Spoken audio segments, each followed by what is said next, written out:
भले ही ये दोनों मेरे साथ नहीं हैं, मगर दिल में हमेशा थे, है और रहेंगे। आज ये दोनों अलग अलग जगह पर टीचर है। बीच बीच में मेरी इनसे बातें भी होती रहती है। यारों की इस यारी ने अब अंतिम सांसें ली है। यारों की इस यारी ने अब अंतिम सांसें ली है। अब अंत हो गया इस अतरंगी यारी का।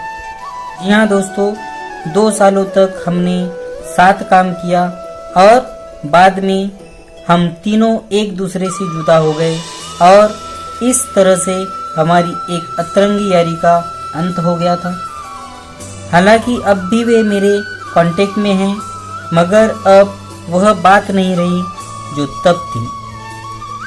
धीरे धीरे सत्र समाप्त हुआ और दूसरे सत्र की शुरुआत हुई। सत्र के शुरुआत में ही ऊपर वाले ने मुझ पर एक एहसान कर दिया।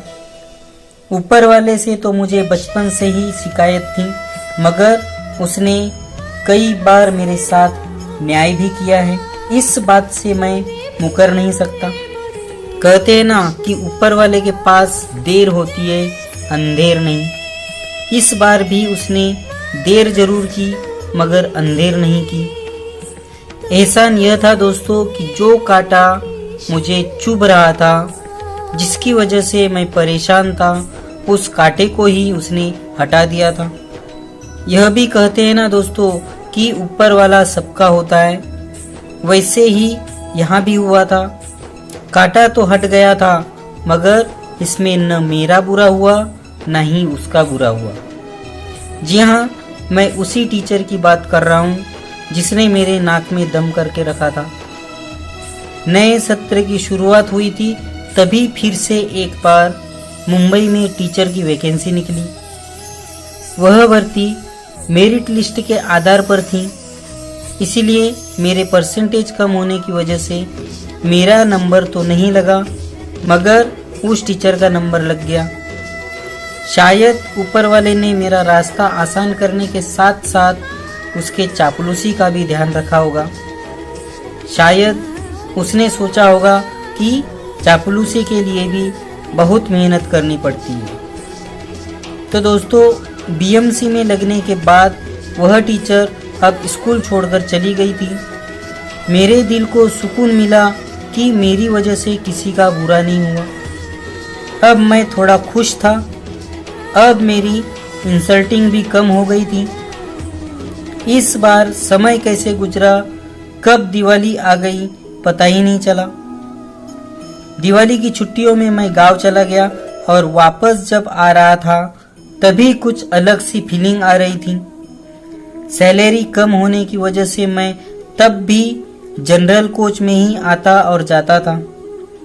ट्रेन में बैठने के बाद से ही मुझे बुखार ने जकड़ लिया था और ठंडी के दिन चल रहे थे। ऊपर से मैं खिड़की के पास बैठने की वजह से ठंड ने मुझे पूरी तरह से जकड़ लिया था। दोस्तों, वह सफ़र मैंने कैसे पूरा किया, यह शब्दों में बयां करना संभव नहीं है।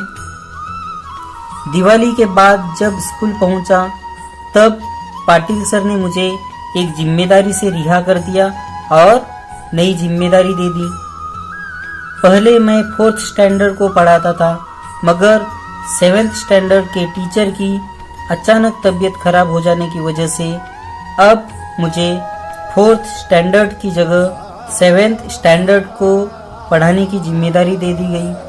और पहले मैं दोपहर में आया करता था, अब सुबह आकर पढ़ाता, उसके बाद दोपहर की क्लास मैनेज करके घर जाया करता था।